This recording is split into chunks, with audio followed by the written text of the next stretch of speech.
Mai sini saya nak cerita sikit pasal salah seorang penyerang yang tengah jadi perhatian ramai sekarang ini. Victor Osimhen, seperti yang kita semua tahu, dia terus mempamerkan aksi mantap, banyak gol masa dipinjamkan ke Galatasaray dan tak kurang juga soalan yang datang tentang masa depan pemain tersebut.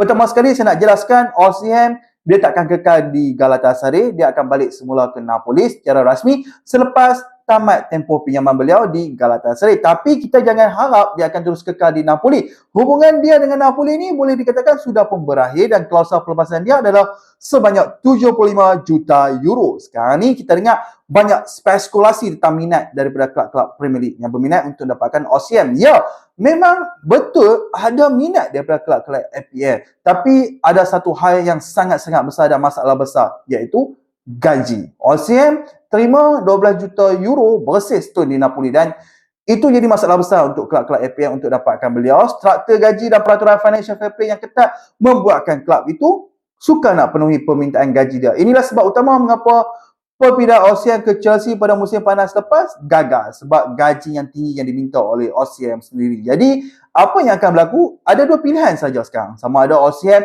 turunkan gaji dia ataupun dia pertimbangkan pilihan lain macam ke klub Arab Saudi, dan Juventus juga dikatakan masih menunjukkan minat untuk dapatkan dia.